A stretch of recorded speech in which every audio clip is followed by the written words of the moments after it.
Excusez-moi donc pour la coupure. Donc je reviens sur l'exercice. On a des impulsions d'énergie. E est égal 10 microjoules et de durée delta t égale à 10 nanosecondes. La surface éclairée est de combien? De 0,1 mm. Voilà. Donc je viens de dire qu'il faut calculer quoi? La puissance laser. P égale, je vous donne une indication, donc vous vous rappelez que la puissance est égale à l'énergie divisée par la durée, delta t.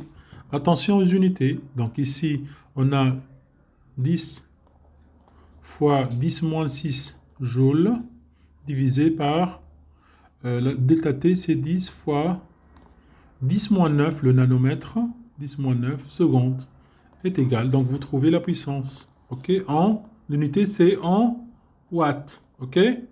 Bref, je vous laisse faire les calculs. C'est juste 10 moins 5 divisé par 10 moins 8. C'est à vous de jouer.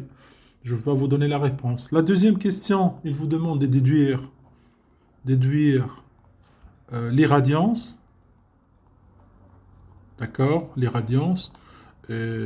Par exemple, en watts par centimètre moins 2.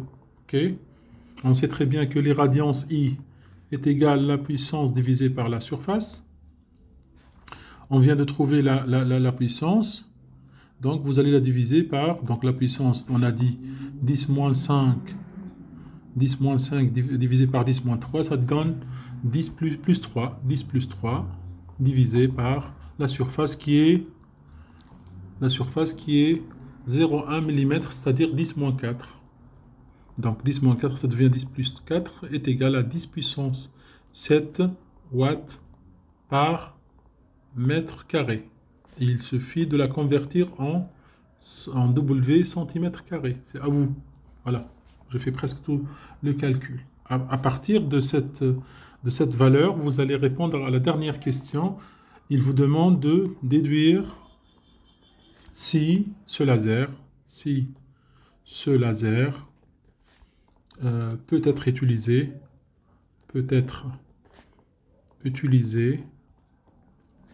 pour découper en industrie, bien sûr, pour découper en industrie. Bien sûr, vous allez utiliser les domaines qu'on vient de citer précédemment. Industrie.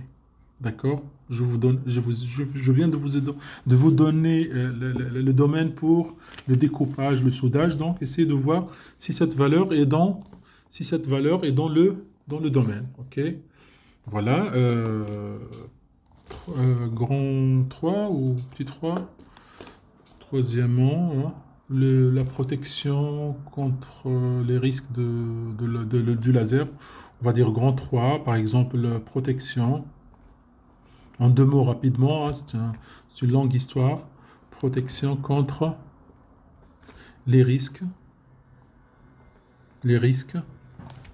à l'utilisation du laser. Voilà, tout simplement. Qu'est-ce qu'on peut dire là-dessus? On peut dire que un faisceau, vous notez, un faisceau laser, qu'est-ce qu'on peut dire? Peut engendrer, par exemple, des blessures pour les yeux, pour la peau, et les tissus, par exemple, les tissus profonds, les tissus en général plus profonds, hein, tissus plus profonds. Ce danger dépend des paramètres, de plusieurs facteurs, dépend de la puissance, de la puissance, c'est ce que vous devez connaître, de la longueur d'onde utilisée, de la longueur d'onde, et les appareils que vous utilisez, le trajet aussi, les appareils, et le trajet du faisceau. Donc on peut tracer un tableau, on va dire par classe. Classe, vous trouvez ça dans le livre, hein. Je pense qu'il y a un tableau qui ressemble dans le livre. Donc classe 1, classe 2, excusez-moi je fais vite, classe 3A, donc c'est classé par des spécialistes de domaine laser, classe 3B et classe 4. Classe 4. Donc la classe 1, c'est une puissance faible, n'est pas dangereuse, puissance faible. Donc sans danger. Sans danger. Classe 2, puissance inférieure à 1 milliwatt. Puissance 3A inférieure à 5 milliwatts.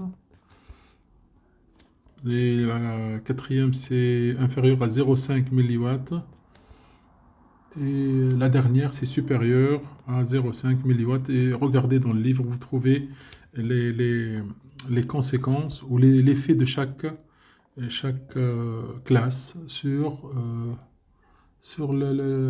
l'être humain, c'est-à-dire sur la peau, sur les yeux, ainsi de suite. Donc essayez de copier le reste. Voilà, je vous remercie parce qu'il ne reste pas de temps.